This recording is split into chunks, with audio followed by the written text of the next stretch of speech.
You ever had one of those days when you get shot, you wake up in another dimension, you're thrown into a dungeon, and then it gets weird?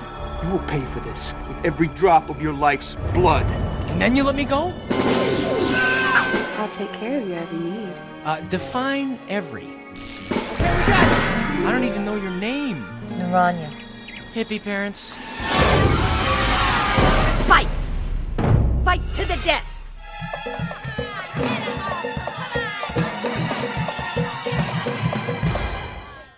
I admire your courage. Take him away. The greatest live-action adventure ever told! Oh, man, I can't talk like that. Look, it's fast, it's furious, and it's funny. A fork in the tail. Click on it. Hello, everyone, and welcome to Classic Gaming Today, where we take a look at the gaming experiences of the past through the eyes of the present. I am your host, Tony, and today we're going to look at A Fork in the Tail, a full-motion video interactive movie adventure title developed by Advanced Reality Interactive and published by Any River Entertainment in 1997 for the Windows 95 computer platform. We're going to talk about that game in just a couple minutes, but first, as is usual, just a little bit of housekeeping up front. As always, I am excited to be here. I hope all of you are as well. If you'd like to reach out, let me know how I'm doing, provide feedback, comments, suggestions, or just talk about classic games and technology in general. I would love to hear from you, and there are a few ways you can reach out. I have an X account with the handle @ClassicGamingT. I have an email address, which is classicgamingtoday@gmail.com, and we have our Discord server. The link is in the show notes. Discord is the best way to get in touch with me and the rest of the community around this podcast. We have a ton of fun out on Discord. We do weekly and monthly gaming challenges, prizes, rewards, discussions. It's all out there. I highly encourage you all to check it out.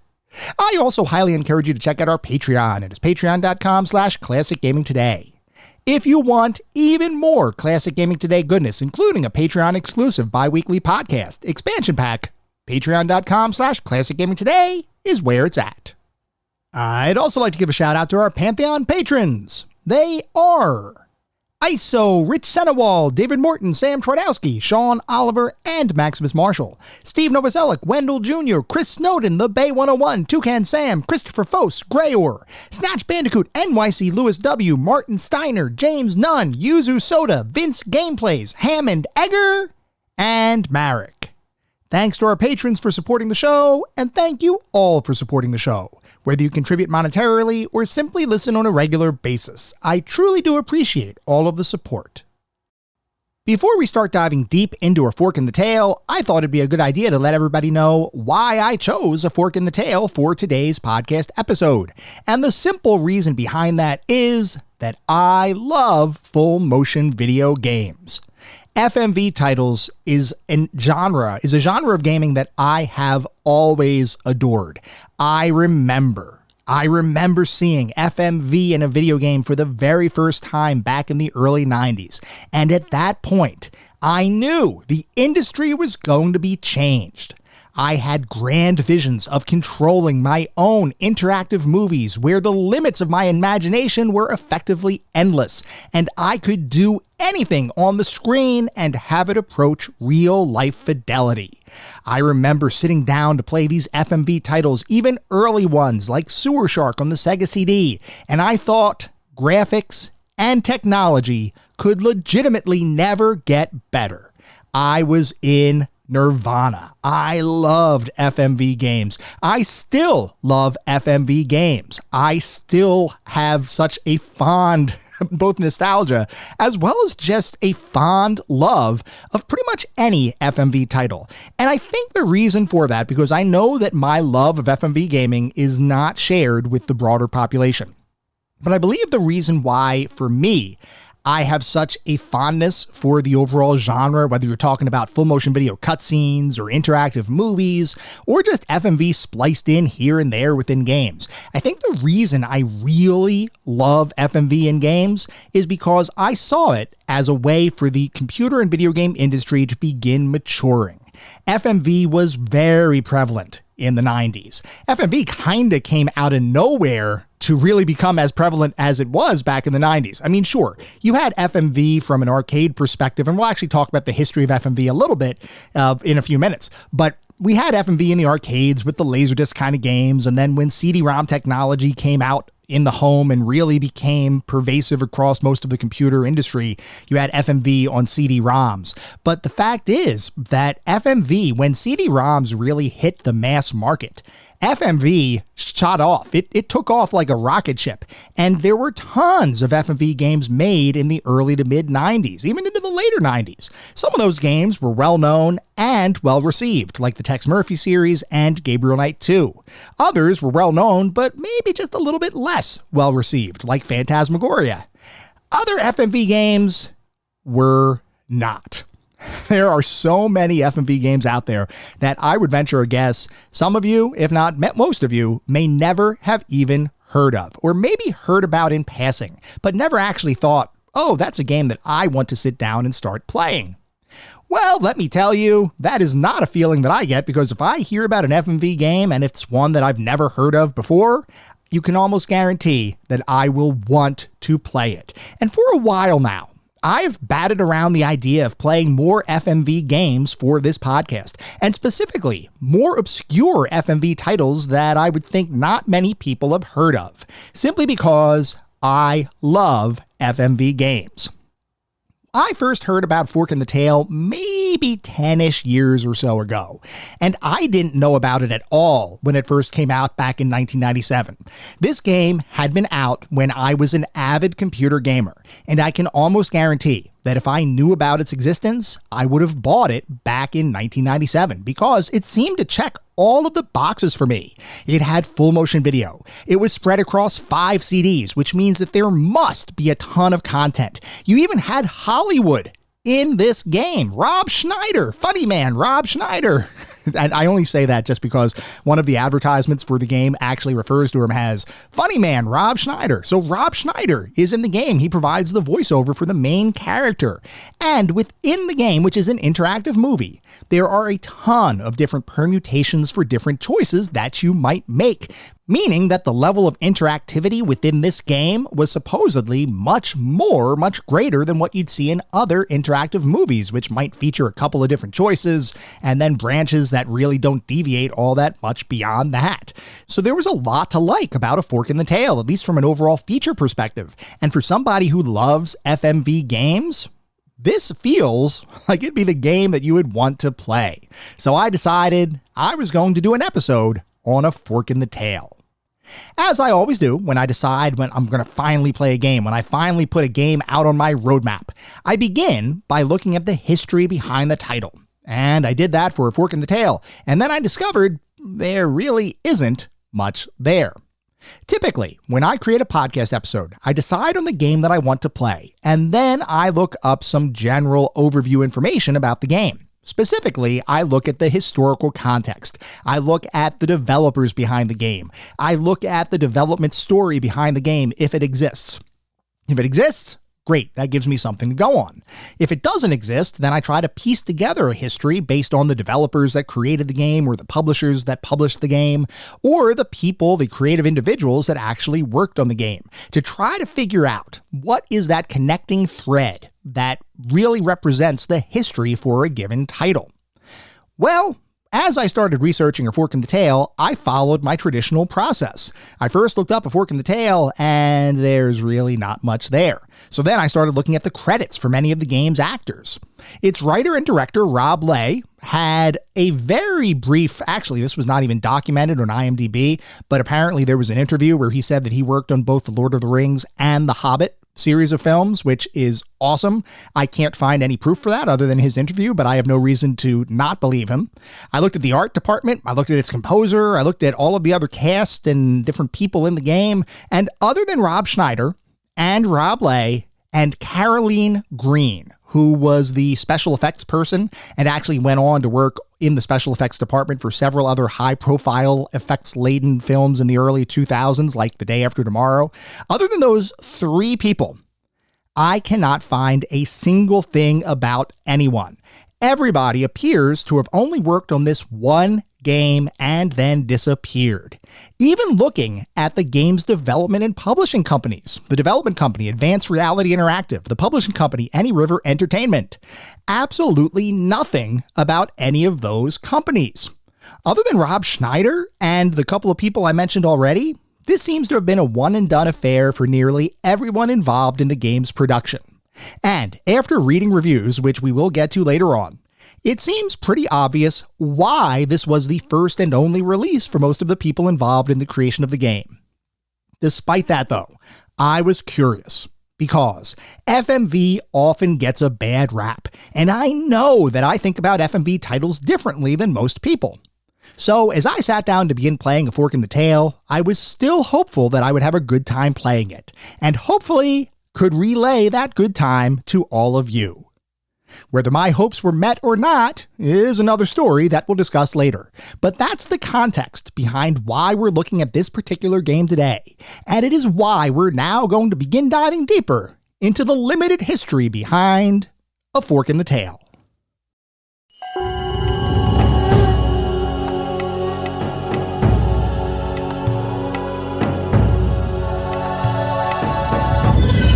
A Fork in the Tail is a full-motion video interactive movie adventure title developed by Advanced Reality Interactive and published by Any River Entertainment back in 1997 for the Windows 95 computer platform.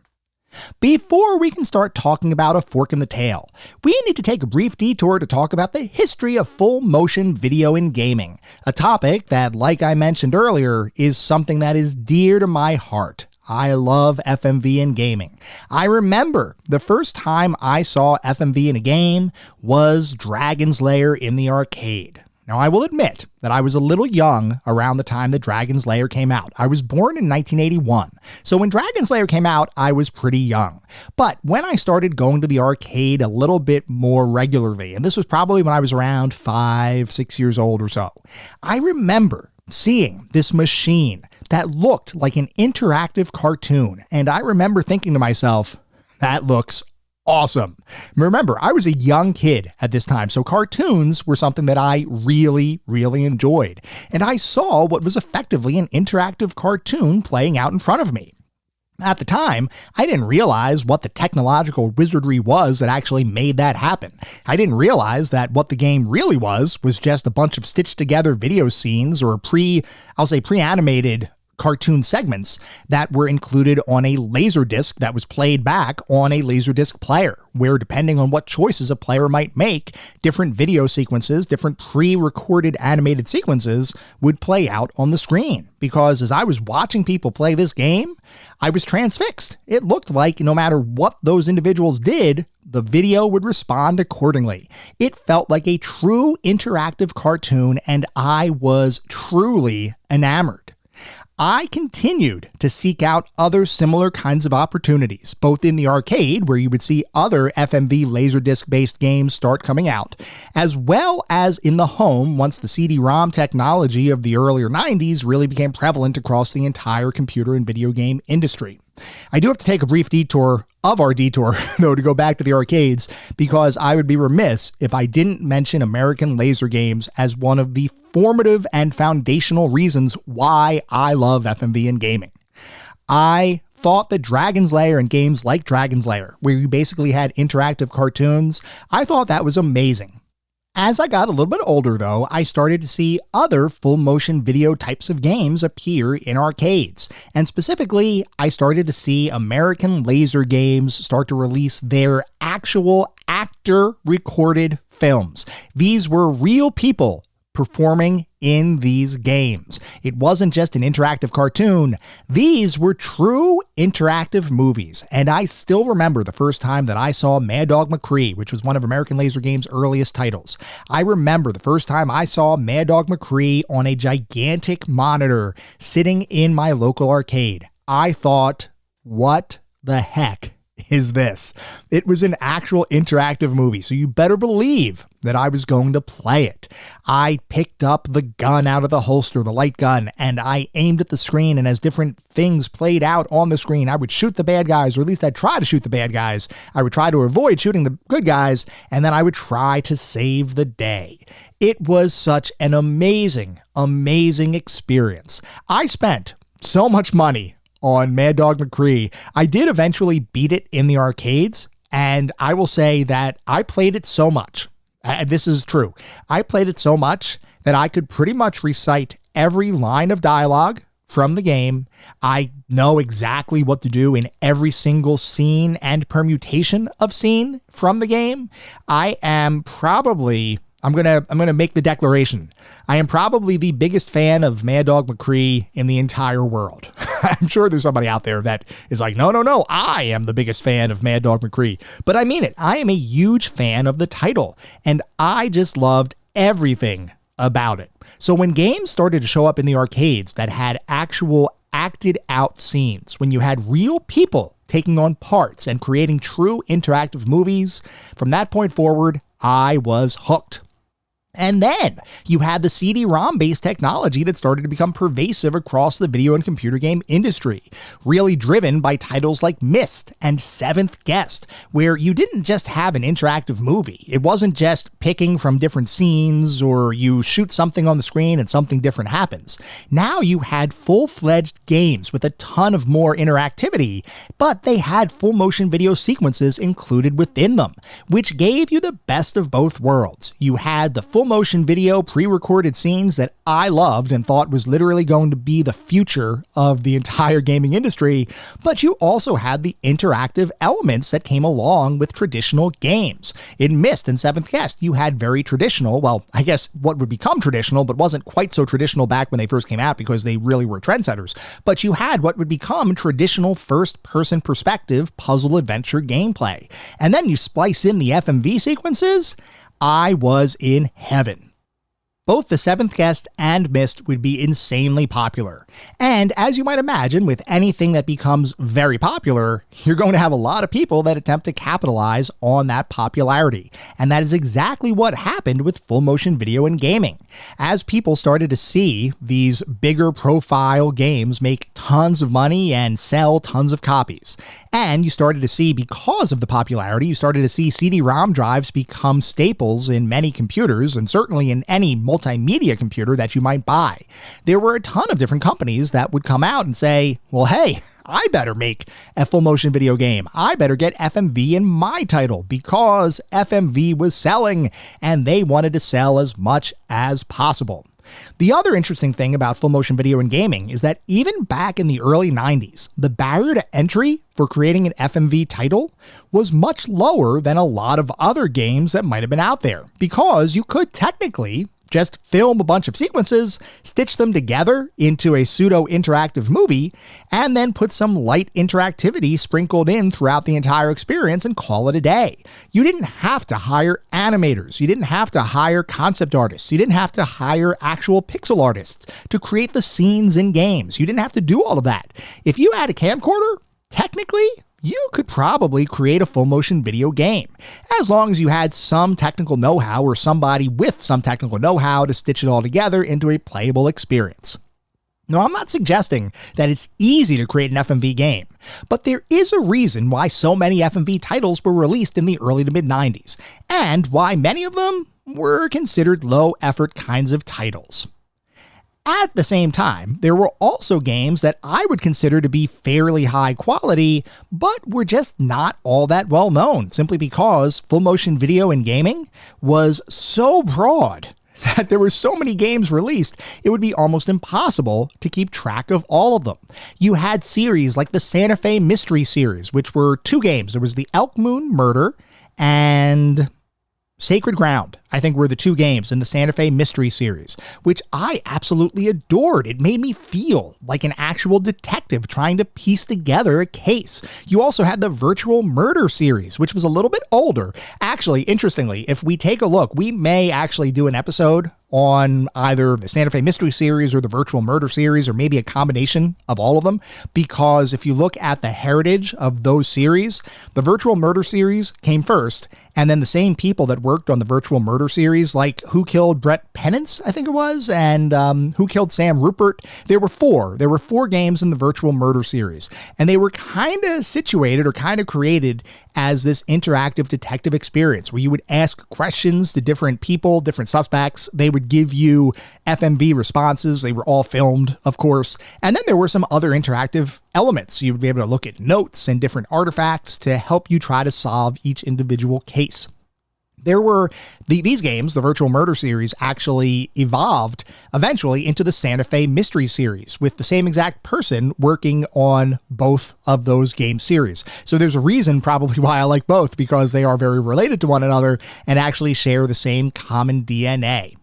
So you have games like that, and there are any number of other FMV titles that are lesser known, but still fairly high quality. Think about Trev to the Rescue, which if anybody has been out on Discord for a while or has followed the podcast for a while, that was actually an Australian full motion video game that kind of married the interactive movie elements that you would expect in a traditional FMV adventure with fairly traditional FMV gameplay, where you'd have an inventory, you'd get to use those different objects that you might pick up to solve different puzzles. It was a very children's oriented game, and it was really limited as far as overall distribution because I don't think it was anywhere outside of Australia. But I did play it around, I guess it was a year and a half, 2 years ago. Maybe at this point. I played it based on the recommendation of ISO out on Discord, and I liked it. I thought it was great. There are so many of these FMV experiences that are just flying under the radar because there were just so many. There were so many FMV games that it's hard to keep track of them all. There were a ton of FMV titles being created in the early to mid 90s, and there were a lot of different studios that thought that they could make their own FMV titles, and some even thought that they could make a ton of money doing it. Now, their strategy in order to do that was to try to attach Hollywood actors and actual Hollywood talent to their games. They thought that if they were able to get a couple of Hollywood actors, prominently feature them in the game they were trying to make, and then sell it on the market, that they could make some really big bucks. That is what would result in games like Ripper, which we actually talked about all the way back on, this was one of our first episodes of the podcast. I want to say episode 3-ish, somewhere around there. It was definitely in the single digits. Ripper was one of the first games that we actually looked at. And at the time, I remember playing the game and talking about the fact that just because Hollywood acting, or quote unquote Hollywood acting, was included in the game did not mean it was going to be a worthwhile experience. And Ripper truly was a disappointment for me. You had Hollywood actors like Christopher Walken and Burgess Meredith and others. And I can't remember all their names, but you had others and they were all in there. And especially Christopher Walken, which, wow, he can chew the scenery like nobody else. I mean, you have to go and, I'm not going to do it. But Christopher Walken was in that game. He was so, that performance will live on in infamy. But anyway, you had a lot of studios that thought that you were going to be able to include Hollywood into your production and magically make a top-selling game. The fact is that did not happen. Sure, I'm sure there were some sales that were associated by that Hollywood talent being attached to a game, but that was not a foregone conclusion. Anyway, despite the fact that adding Hollywood talent to a game was not a surefire recipe for success, adding Hollywood to an interactive game is exactly what Advanced Reality Interactive decided to do when they began working on their own full-motion video title, A Fork in the Tail. As I started researching the history behind the game, like I mentioned earlier, I found next to nothing. Advanced Reality Interactive, which is the development company behind the game, there's really no history on that company at all. There was one listing that I found that suggested that they previously worked on a Super Nintendo strategy title called War 3010: The Revolution. But if you look at the box for that game was actually billed as being made by Advanced Productions Incorporated, and I cannot confirm that Advanced Productions Incorporated was the same company as Advanced Reality Interactive. So for the purposes of our discussion, I'm going to say that Advanced Reality Interactive was solely responsible for A Fork in the Tail and nothing else. Anyway, because there's no history, I'm going to have to make a couple of assumptions. I'm going to surmise that the company wanted to make an FMV title, and I'm going to surmise that they had a pretty good pitch lined up that allowed them to secure $2 million in funding to begin creating their new game, which was going to be a fish out of water tale involving a buffoon of a human being who somehow gets transported into an alternate dimension and, of course, needs to become the hero who saves the day. Now, the actual production of this game is literally missing from the annals of history, other than knowing that it cost $2 million to make and was created over a period of 3 years, which is a pretty clear indicator that the team wanted to make something worthwhile.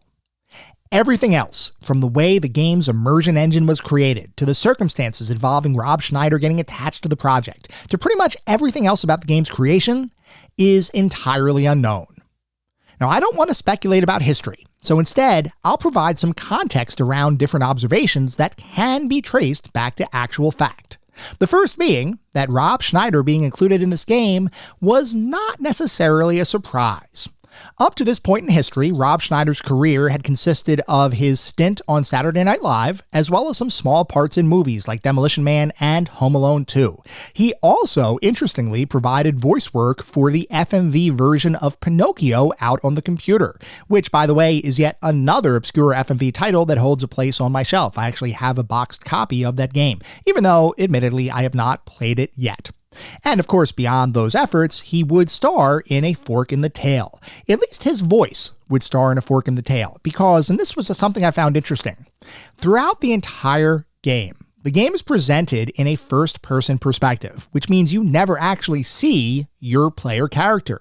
All you hear is his voice, which, of course, is voiced by Rob Schneider, but you don't actually see your character. So my assumption is that Rob Schneider only provided voiceover work for the game. He wasn't actually acting out any of those scenes. It was probably some stunt double or just somebody else on the production that ran around and did all of the different scenes for Rob Schneider, because like I said, other than seeing the person's hands every now and then, you would never see your player character in the game. So Rob Schneider would lend his voice to the game. There would be a ton of other actors that would actually perform for the game as part of the FMV sequences included throughout the entire experience. But like I mentioned earlier, none of them, at least based on my research that I had done, really went on to do much of anything outside of A Fork in the Tail. There was also a brief mentioning about the engine that the game used, which was called the Immersion Engine. There were a ton of different features built into this engine that would be designed for seamless FMV scene switching with a surprisingly large number of variations possible from one scene to the next. And the coolest thing is that the Immersion Engine was designed to be able to play high resolution, at least for the time, video clips on relatively low-powered computer hardware, combining video compression with CD streaming technology to do things very similar to one of my other personal favorite FMV game development studios, Digital Pictures, who worked on all of those Sega CD early titles. Actually, Digital Pictures was born out of the failed Hasbro Nemo console that was going to actually use VHS cassettes to create an interactive experience by using cool technology to use multiple tracks on the VHS cassette to be able to switch seamlessly back and forth between different scenes. That technology would eventually not come to market, but the company that would eventually emerge from that failed experiment, Digital Pictures, would become one of the biggest FMV game development studios of the early 90s, focusing on the Sega CD with games like Night Trap, Sewer Shark, Prize Fighter. I think they did Prize Fighter as well, if I'm not mistaken. Slam City with Scottie Pippen. A ton of games. They did so many FMV games. That was their claim to fame. Corpse Killer, Ground Zero, Texas. There were so many, and I loved Digital Pictures as a company because, like I mentioned, I love FMV, and their primary focus was FMV.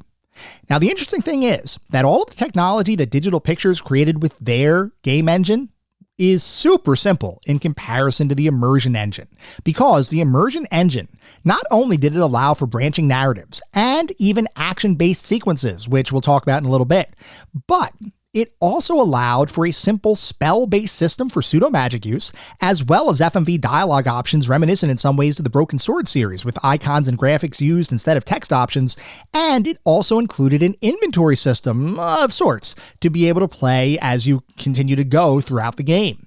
Honestly, the Immersion Engine was a fairly impressive piece of technology, at least within the context of FMV interactive movies. Even though the actual creation of A Fork in the Tail appears to have no documented history, it's not hard to see that the people and companies behind the game were trying to create something truly unique in a gaming genre that, as of 1997, had really fallen out of favor. In fact, the advertising campaign for A Fork in the Tail would call this out. They would call out the commonly held belief that most FMV games kinda suck. But this one was different. I know we usually only discuss the back of the box for these games, but I think it's also important context to read this particular full-page advertisement, which appeared in popular gaming magazines like PC Gamer and Computer Gaming World right around the time the game released.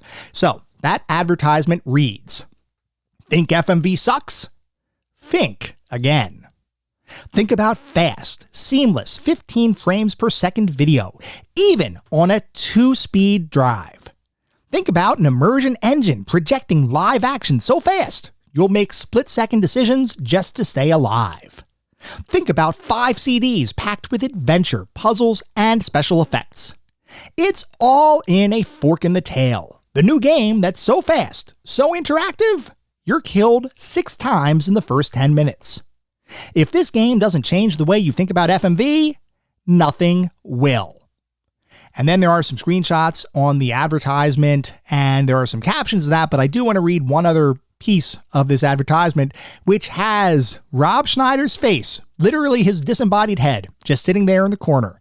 It says, "Starring funny man Rob Schneider as the voice of the hero." And then there is supposedly a quote from Rob Schneider, because there's a little line coming off of Rob Schneider's head, and there's some quote symbols, quotation marks. So it says, "Thanks to me and half a dozen other outrageous stand-up comedians, there are so many laughs in A Fork in the Tail that FMV now stands for funny with my voice."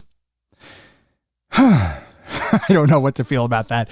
But anyway, this was an advertisement. This was a real advertisement for the game. So there was definitely an attempt to get people to buy the game. The advertisement itself, I actually kind of love, I'll be honest with you, because it is so, it encapsulates a certain era of gaming within a certain subgenre of gaming that makes me just intensely nostalgic.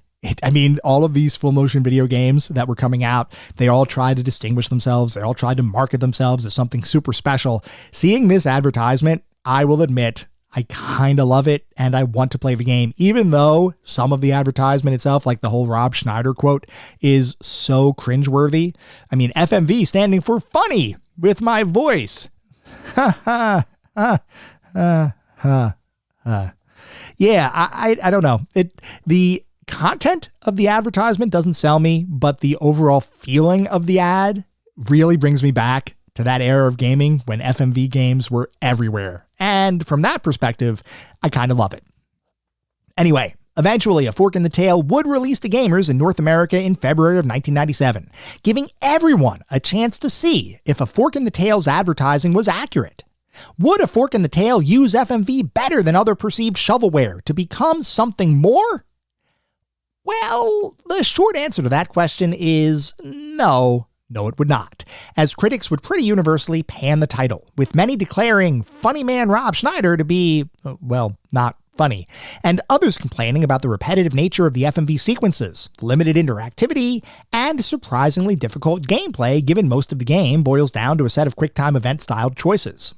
While there were a couple of critics that thought the game was fun, the vast majority were not kind.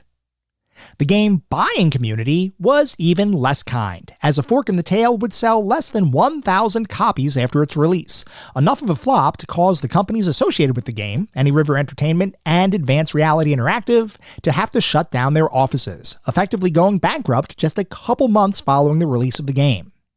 In an attempt to recoup their losses, the assets behind the game were sold to early, though popular, online gaming company 10, otherwise known as the Total Entertainment Network, though from what I can tell, 10 never did anything with the game.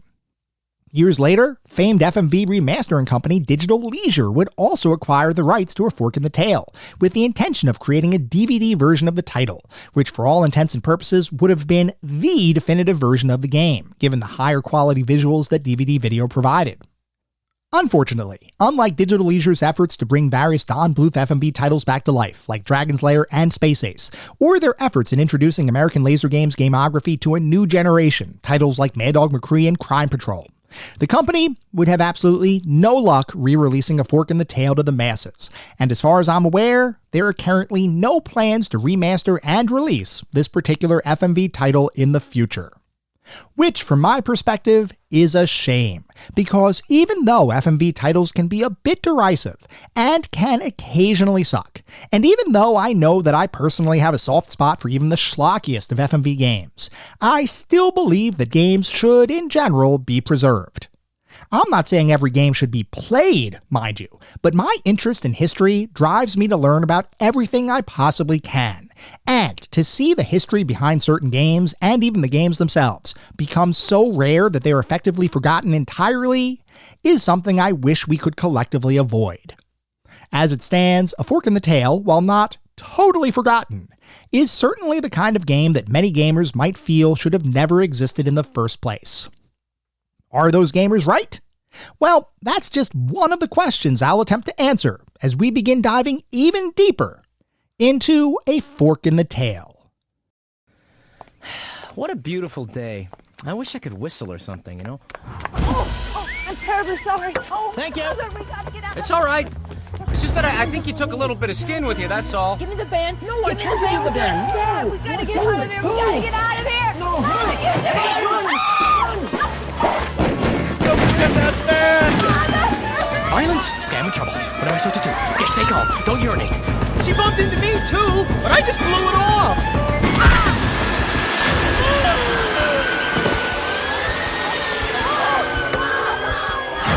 Note to self.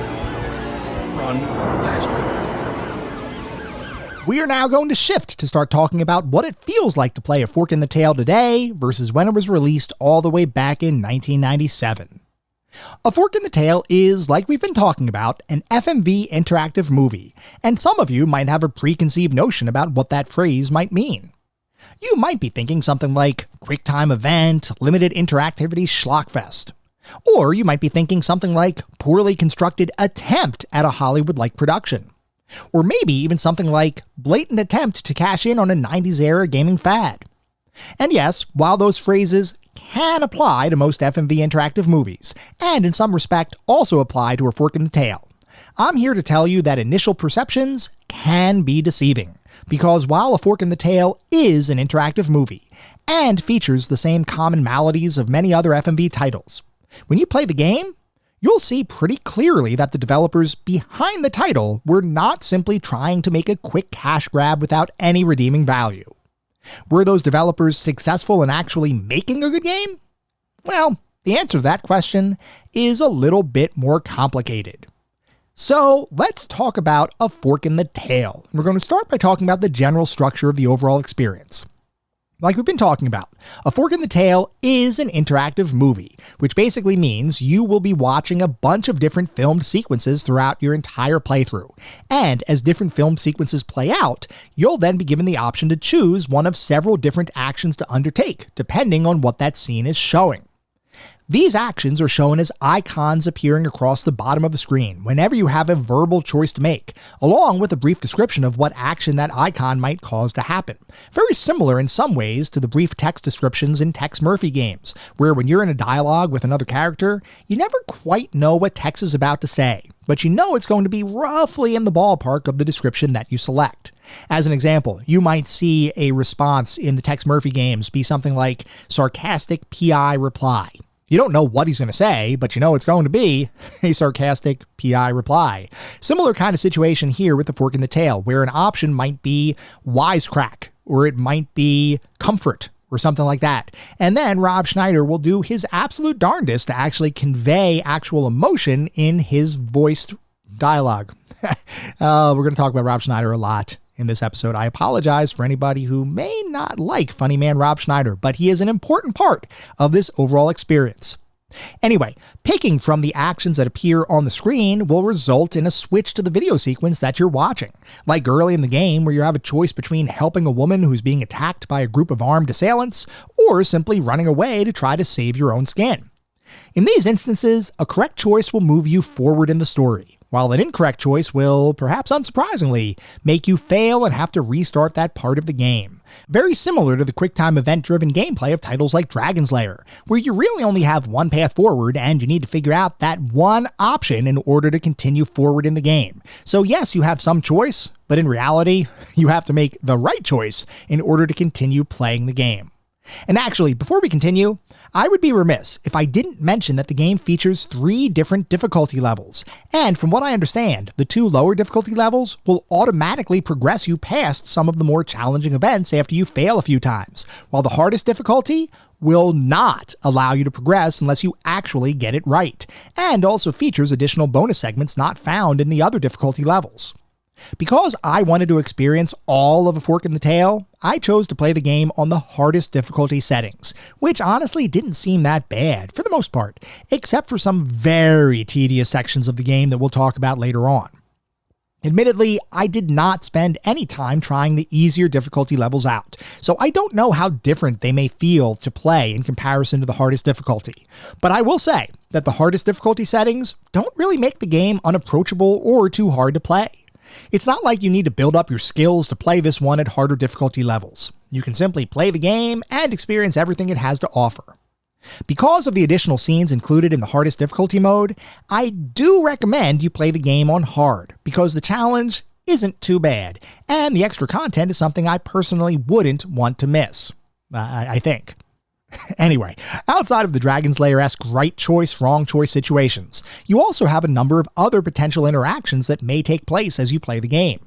And it is here that the game shows how much it was attempting to be something more than simply a stitched-together movie with QTE sequences thrown in for good measure. So let's talk about a number of these different interactive options that you'll find throughout the game. The first one is a simple comment or interjection made by Rob Schneider, who, like we've talked about, is the voice of your character, that doesn't appear to alter the game at all. There will be a ton of different sequences that are going to play out on the screen, and occasionally you'll get a voice bubble appear with different options, and you might choose to click that option. Well, from what I can tell, for the most part, the actual video that's playing doesn't change appreciably depending on what you choose there. You might choose one of several different voice options, and nothing really changes the video that's playing out. Instead, all of these options are only included for quote-unquote comedic value. Picture watching a movie with a friend who thinks that he's funny, but really isn't, though he keeps trying to throw in quips and one-liners that he believes hilariously lampoons the action that's happening on the screen. That, my friends, is Rob Schneider in A Fork in the Tail, and that's what you get with these comments. Let me tell you, it is not great. In fact, the clearest indicator that these quips have no bearing on the game playing out is that the game does play out regardless of if you make a selection or not. So unless you really want to hear Rob Schneider swoon over a scantily clad tribe of female warriors in the most unfunny way possible, your best bet is to simply not click those choices on the screen. Trust me on this one. I clicked them all so you wouldn't have to, and I will never be the same again. Moving on, when talking simply won't do, you may find yourself in the middle of a physical altercation, which is where the game's fight system comes into play. You might think that this would be a full-featured fight engine kind of thing, and you would be wrong in that assertion, though I will say that for an FMV title, the fighting game system that's included with the game is actually better than it has any right being.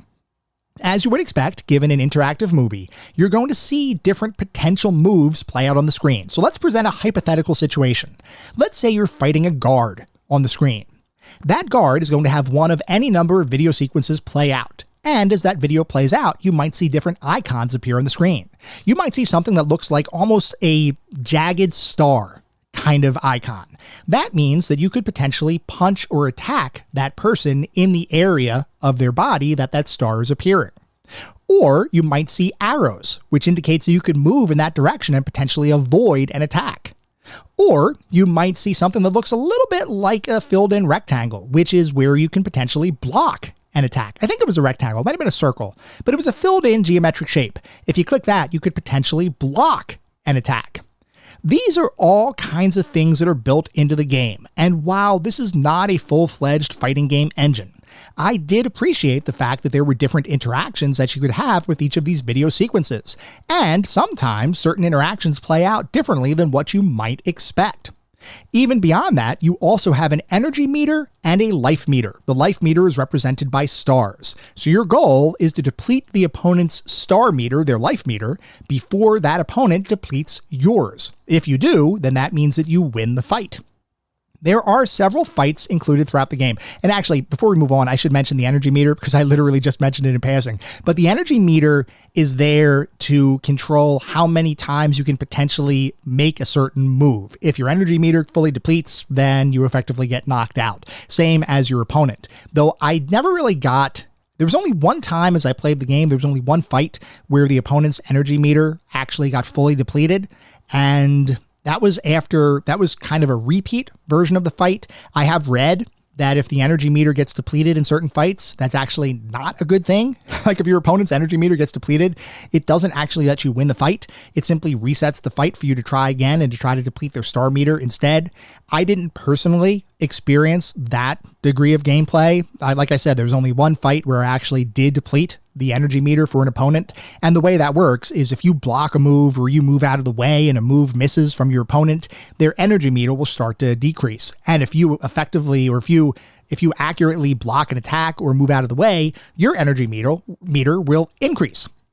At the same time, if you try to do an attack and you miss, or you miss the click, or you can't click fast enough, your energy meter is going to start to decrease, as well as you taking damage from whatever attack that an opponent is trying to make to you. So there's all of these different things at play within here. It's really simple at the end of the day, but it does add a little bit of diversity to gameplay. Though I will say that some of those fights can get pretty darn tedious. There is a section in the middle of the game where you're fighting a guard, and you have to fight him, I think, 3 times in a row, just to allow you to progress in the game. And each time, the different video sequences that play that you have to figure out the right combination of moves, they do change, so there is diversity there. But at the same time, it's not like the greatest kind of diversity included in the game. It kind of just pads things out a little bit. There's a lot of padding in the game, actually. We're going to talk more about that as we continue to go. But anyway, there are several fights that you'll experience throughout the game. Some of them are repetitive. Some of them kind of repeat the same fight over and over and over again until you select the right options. Or sometimes you even finish a fight, but you don't pick the right option, so you have to refight that person. There's like a dialogue system that appears after you finish the fight in a couple of situations, and you have to pick the right dialogue option in order to make progress. And if you mess up, you may have to refight that person again. It is not really all that great. Now, I mentioned that the star system is your life meter in the fighting portion of the game. Well, that star meter actually plays a role in other aspects of the game, and that is often coupled with a failure system. The way it works is that as you're playing the game, you're going to take on what I would consider, or what I would classify as quests, so to speak. And a quest might be something like getting to the blacksmith. Well, to get to the blacksmith, you have to play through a number of different video sequences. And as you're playing through those video sequences, the game will keep track of how many times you successfully navigated a sequence, which will give you a star, and how many times you unsuccessfully navigated a sequence, which will give you a failure. You can lose and regain stars multiple times. There are occasions where you might have 5 stars. Let's say you have to get to 10 stars to get to a certain location. And let's say you have 5 stars. You've been doing really well, but you fail the next video sequence. Well, not only will you get a failure occasionally, but you'll also lose a star, which means in order to complete these quote unquote quests, you have to play the same video sequences over and over and over again. Now, there are a lot of different clips included here, so the true repetitive nature of the individual sequences is not quite as bad as what you might be used to in other interactive movies. But there is a great degree of repetition in these quests that don't really deviate all that much from one another. Because you can sometimes lose and regain stars multiple times, and by multiple times, I mean it's like a vicious cycle sometimes, there are definitely gameplay sections in A Fork in the Tail that can become pretty darn tedious. I do think, though, that the game really does have a degree of deviation from one repetitive gameplay segment to the next. I think the deviations that are included there and the different videos that can sometimes play out, I actually really appreciated the amount of video included here. Even if certain sequences are very similar to one another, they are in fact different, and I appreciated that difference. Because in most FMV interactive movies, you're going to be playing the same exact video sequence with the same exact dialogue and situations until you find the correct path forward. Well, I'm not going to say that that doesn't happen in A Fork in the Tail, because it certainly does in certain sequences.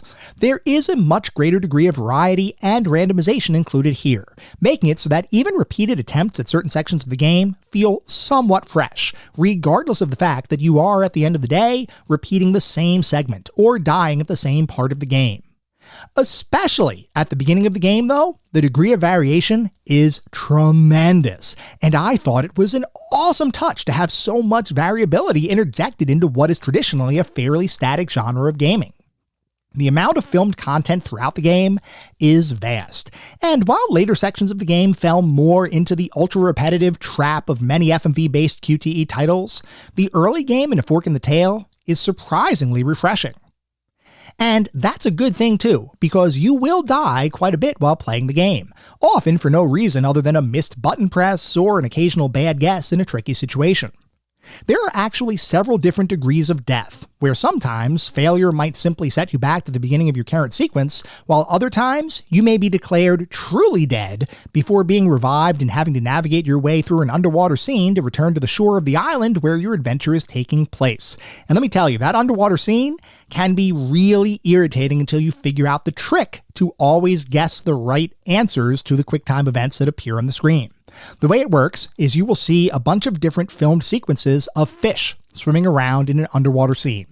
You have to pick 3 correct choices in a row, either swimming towards the fish or away from the fish before you're given an option to get back to the shore, or talk to a turtle, which is a really weird choice, but clicking on the turtle actually in this instance will just give you a recap of what you're trying to do. I don't know why they chose a turtle for that, except maybe they just got that filmed sequence and thought it looked kind of cool. But regardless, if you can guess 3 of the correct choices for swimming around with these fish, you can return to the shore, which will then dump you back into whatever sequence, or at least close to the sequence that you were just trying to play through. There is a trick here, and I will not spoil it just in case anybody does want to play the game.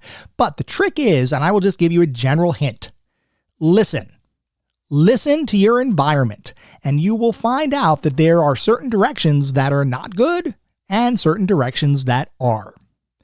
Anyway, at the end of the day, death in A Fork in the Tail really isn't all that eventful, though it can cause some tedium.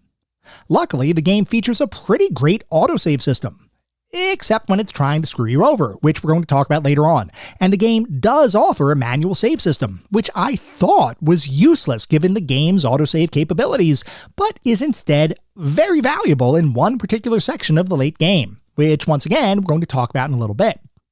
At the end of the day, dying is no real issue in the game, and for the majority of your adventure, you should feel free to experiment with different options without needing to worry about losing a ton of progress.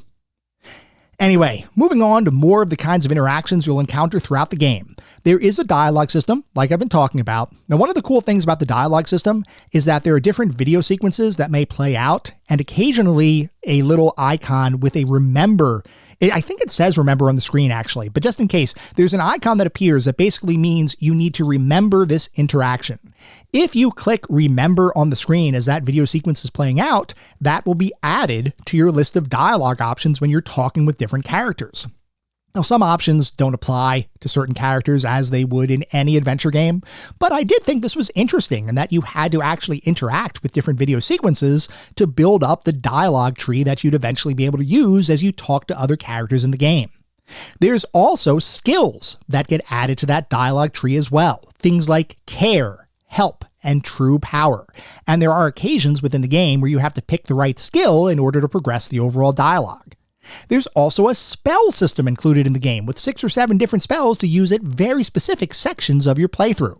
The interesting thing here is that this is all mouse-based spell casting, and the spells will recharge, or you need to recharge the spells as needed. The way it works is you pick a spell, and each of the spells has a specific movement pattern that you need to execute with your mouse in order to actually cast the spell. So let's just say, as a simple hypothetical example, let's say one of the spells you need to create a square on the screen. Well, you would click the spell, and then you would draw a square with your mouse, and then the spell would be cast, and you'd be able to use that spell in any number of combinations depending on what's playing out on the screen. Now, this is limited, admittedly, because you can't use these spells independently whenever you want. There are very specific sequences in the game that you can actually use spells to any degree. But I did think it was an interesting inclusion nonetheless, and served to increase the interactivity a little bit more than what it would have been if you didn't have that system included in the game. Overall, there is a surprising amount of interactivity and variety included in what should have been a traditional QuickTime event-based interactive movie, and I do commend the development team for trying to make something that would exceed expectations. And I can confirm, the first hour or so of the game is legitimately a good experience, and something that made me want to continue playing the game. Would that same quality continue throughout the rest of the game? That's something we're going to have to dive a bit further into, along with other aspects of the game in just a couple minutes.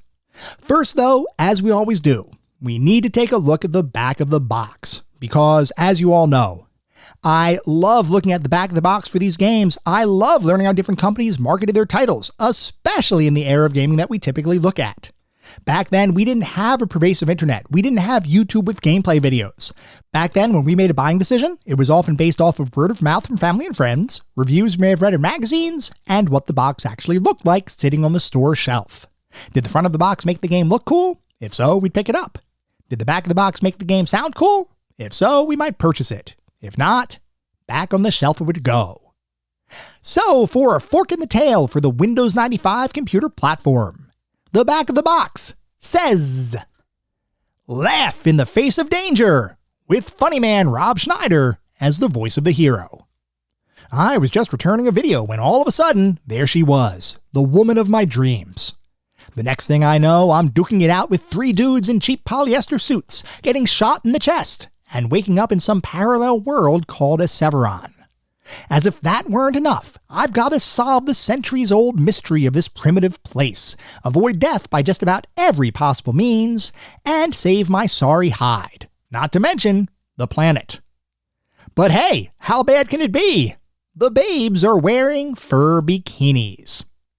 And then there are some screenshots on the back of the box whose subtitles, or I guess captions, really don't mean anything out of context, so you'd have to look at the back of the box for these for these captions to mean anything. I guess I'll read them. One of them says, "Does she want you or just want to kill you?" There's a picture of a woman from the game. Another one says, "Your one-way ticket to a parallel dimension," which is a guy pointing a gun at you. Another one shows a guard that you're going to have to fight. It says, "Action so real, you'll have bruised knuckles." And then another picture says, "Weaponry and magic spells with dazzling special effects," as it has a guy's face on the screen with purple cloudy mist surrounding him. Another screenshot says, "Complex plot and character interactions," which just shows a few guards trying to capture you. And then finally, there is a segment from the inn section of the game where there are a bunch of women that are fawning all over you, and the caption reads, "First-person perspective puts you in control of the action." And then there are some other feature bullets which say, "Rob Schneider stars as your alter ego, an ordinary guy in an extraordinary adventure. 5 CDs of action-packed adventure with bizarre characters, bare-knuckle fighting, quick thinking, and enough twists and turns to keep you guessing right up to the exciting conclusions. New immersion engine delivers live action at 15 frames per second, even on a 2-speed CD-ROM drive. 3 difficulty levels, lots of puzzles, and multiple endings to challenge your wits. Over 4,000 random lines of hilarious dialogue keep you laughing all the way to your grave." And that is the back of the box for A Fork in the Tail, and I have got to say, yep, this one actually sells me, because as you all know, I love FMV games, and this is certainly an FMV title, so they literally could have said almost anything on the back of the box, and I probably would have bought it. Like I said, I did not see this on the store shelves back when I was younger, but knowing about its existence, I kind of want it on my shelf today, and I probably would buy it if there were any copies that were less than $100 out on eBay, because as we're going to talk about, $100 is way too much to spend on this piece of crap. We're going to talk about just how much of a piece of crap this is as we continue to move into the more specific aspects of the game, and we're going to start by talking about the graphics. The graphics in A Fork in the Tail look just like real life, because, well, the entire game, almost, is exclusively filmed sequences with real actors and real locations. The FMV scenes in the game look fine. They're presented in a very large format. It's a large viewport into the game world and is light years beyond the postage stamp-sized video screens and FMV titles on the Sega CD, just as an example. So from that perspective, the visuals actually look really cool. Now, the videos aren't the sharpest video by any stretch of the imagination. There are compression artifacts, there's nowhere near HD quality anywhere to be seen, and there are some sequences that can be difficult to even see what you're supposed to do. But for the most part, the graphics are not that bad. There are also a few pre-rendered 3D FMV sequences included in the game, similar to the background FMV in games like Sewer Shark, and those are mostly fine. There's really nothing to write home about, though nothing to get particularly upset about either. Overall, not too bad. So generally speaking, the visual environment is perfectly fine for a later 90s FMV title, and I have no real complaints. Moving on to the sound and music. The music, outside of one very repetitive sequence you'll encounter throughout the entire game, is largely forgettable. And in fact, I can't remember any music from the game right now, other than that one piece of music that plays during the repetitive sequence I just mentioned. Oh, actually, there is one other song I remember as well, which is once again tied to a highly repetitive sequence in the game. I'm sensing a little bit of a pattern here. Overall, the music is kinda just there, but totally not memorable. The voice acting, though. Oh boy, the voice acting. Now to note, I am talking specifically about Rob Schneider, as the rest of the voice work in the game is attached to actual filmed sequences and actors, while Rob Schneider's voice work is effectively a disembodied voice playing out throughout the game, and you never actually see Rob Schneider as you play the game. I'm assuming this is intentional. Let me tell you about Rob Schneider's work in the game. It is absolutely dog shit. This is a horrible, horrible, horrible performance. This is the kind of performance that you actively try to remove from your resume when you're trying to apply for new roles. This is the kind of performance that makes you question whether you should be an actor in the first place. Rob Schneider, of course, did go on to make plenty of other films, and I will admit that there are other movies where I did find Rob Schneider to be funny. I don't think Rob Schneider is horrible at all, at least from a movie perspective. I think that he adds a little bit of an interesting flair and flavor to any movie that he might be in. But a fork in the tail? Oh, Rob Schneider. Rob Schneider is not good in this game. I mean, there are a couple chuckles here and there, but mostly everything is just super cringe, and the dialogue, the actual written dialogue itself is bad. The delivery is even worse. It's just not great. And even beyond that, overall, the auditory environment was just blah. And the voice work and the inclusion of Rob Schneider in general actually brings the game down a bit in my eyes. This is an example of Hollywood quote-unquote talent not helping a game at all. Moving on to the narrative and story, in A Fork in the Tail, you play as Rob Schneider, the king of Derpa Derp and Herp Derpa Derpa, as well as the Three Seashells guy from Demolition Man, tackling his most challenging role yet, as Rob Schneider attempts to be funny.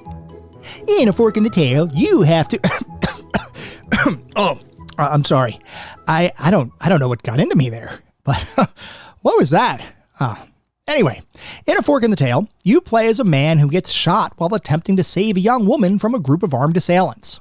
Luckily, this happens right outside of a hospital, so you get rushed into the ER as doctors attempt to save your life.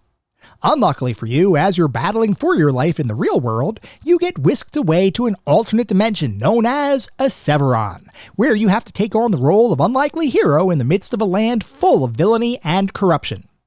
Is this a fever dream or reality?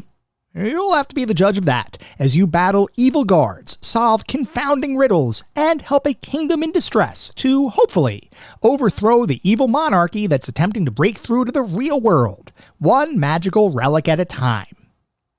I've got to say, the story here is actually not bad, and if you take Rob Schneider out of the equation, I think I could have actually enjoyed the underlying story at play. In fact, if the game were refocused to be more serious as opposed to supposedly comedic, this might have been a worthwhile adventure to experience. But Rob Schneider kinda ruins it.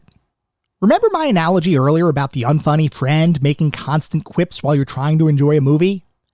That is what it's like trying to play the game and enjoy the story.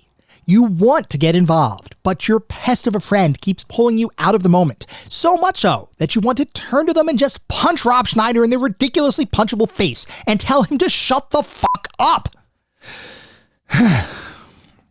I'm sorry. I'm not bitter. No, you know what? I am bitter because Rob Schneider, you unfunny little man, you ruined this gaming experience for me, and you made it so I couldn't enjoy one of my guiltiest pleasures in all of gaming, all because of your stupid, idiotic voice. Man. So anyway, the story here, the story is good when you actually have a chance to enjoy it. Moving on to the gameplay and controls, as an interactive movie, there's not anything too crazy to talk about as it relates to controls or gameplay, and we've pretty much discussed everything there is to talk about earlier on. That said, there are some other issues I want to bring to everyone's attention that will impact your enjoyment of the game. The first is that on later discs, there are going to be very limited scenarios that you have to navigate through, most notably the forest and the inn. These gameplay sections get very repetitive, though there are a huge amount of videos that you will progress through, and there is a terrific degree of variation in those filmed sequences. But those sequences did feel like they slowed down the action a little bit. The fighting sections in the game, while somewhat innovative, often feel cheap because there are different actions that you'll have to take that you will not assume is the correct action, and ultimately all they boil down to is noticing what video sequence is playing and figuring out what the correct option is given that sequence. So the depth that could have been there really wasn't. I also have to complain about the end game and the autosave system. The autosave system, like I talked about, is usually pretty darn good, and it worked well the entire game until the end, and then it totally screws you. If you didn't have a manual save, and you were to somehow beat the game, but get one of the endings that you didn't want, because there are multiple endings in the game, if you mess up the very final sequence in the game, your autosave is going to overwrite any ability to return to the game, which means if you didn't have a manual save, you would have to play through the entire game again with no way to skip cutscenes just to try to get a new ending in the game. This did happen to me, though luckily I did have a manual save that only cost me around an hour of my life, so it's not the worst thing in the world, but I still was not happy. On a positive note, and like I just mentioned, the game does feature several different endings. On a less positive note, the best ending in the game requires you to do the opposite of what you'd expect the correct action to be, which is super annoying and random, and feels like it was included just to mess with players. I'm really not a fan of this kind of opposite reaction kind of scenario at all. Overall, A Fork in the Tail is a mishmash of good and bad features. The only question is, which side wins out? So what is our verdict on A Fork in the Tail? Well, A Fork in the Tail attempts to overcome the foibles of other FMV interactive movies by including more filmed variety and greater degrees of interaction than most similar titles.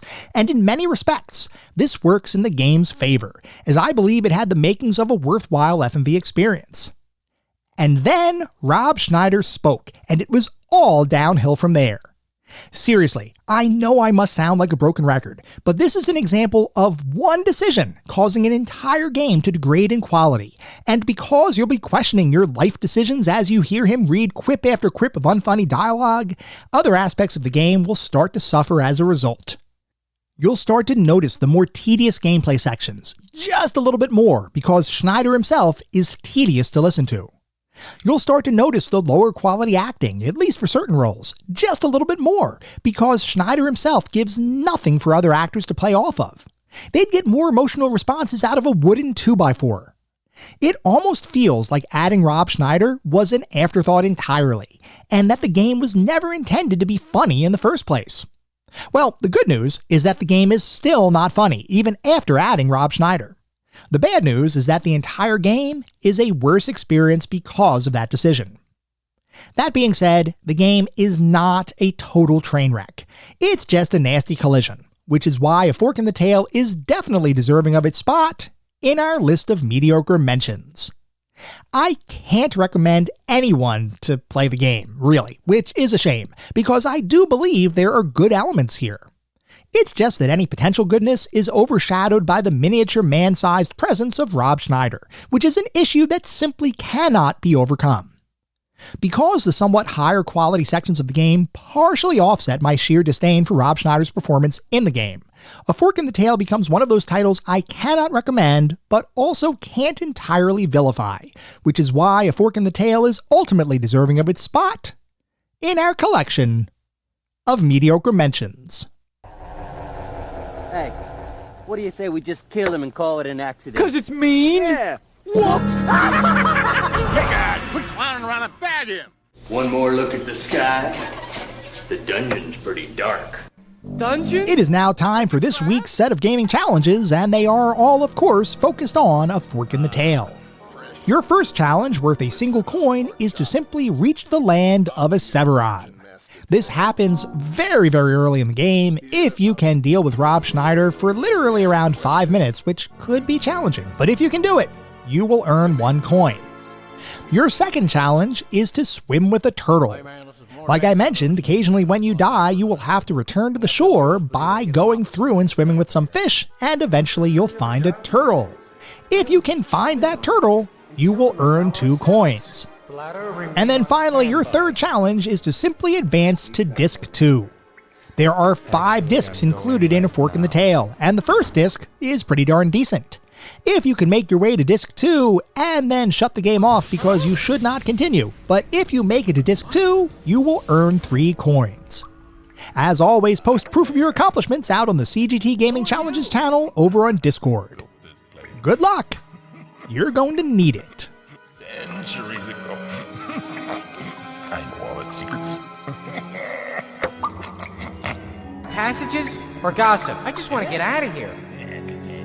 Now hold your horses. Now listen, you want to get back home, you have to earn it. Now you scratch my back and I'll scratch yours. Bring me some info and a side order of fries and I'll help you escape. And don't eat any, because I'll know. We got a deal? I'd love some help. Now, do you want to shake with that? That's okay. My hands. That was our episode on A Fork in the Tail. I hope you all enjoyed listening to it way more than I enjoyed listening to Rob Schneider as I actually played the game. If you'd like to reach out, let me know how I'm doing, provide feedback, comments, suggestions, or just talk about classic games and technology in general, I would love to hear from you, and there are a few ways you can reach out. I have an X account with the handle @ClassicGamingT. I have an email address, which is classicgamingtoday@gmail.com, and we have our Discord server. The link is in the show notes. Discord is the best way to get in touch with me and the rest of the community around this podcast. We have a ton of fun out on Discord. I highly encourage you all to check it out. I also highly encourage you to check out our Patreon. It is patreon.com/ClassicGamingToday. If you want even more Classic Gaming Today goodness, including a Patreon exclusive bi-weekly podcast expansion pack, patreon.com/ClassicGamingToday is where it's at. Before we sign off for the week, I do want to mention that our next episode is going to be focused on our next Sounds of the Classics episode, and this is going to be NES Songs Volume 2. So definitely write in if you have any particularly fond comments or fond memories of NES titles and their music, and potentially get your comments featured on the show. At the same time, I recognize you're likely listening to this podcast on any number of podcast services, and if you would feel so inclined, it would be great if you could leave me a review. This is not about trying to bolster star counts. This is not about trying to harvest a ton of 5-star ratings. Though if that happens, awesome, it means we're doing something right. No, what it's really all about is trying to deliver the best possible podcast I can. The only way to do that is to get feedback from all of you, the listener community, to make sure I'm hitting the mark and delivering the content you all want to listen to. We get new listeners every single day, which is simply amazing. I want to continue to grow this community and continue to make the best possible podcast I can. We'll be back in around a week with our next episode focused on Sounds of the Classics, NES, Volume 2. Until then, remember, sometimes the games of the past are just as good, if not better, than the games of today. Goodbye, everyone.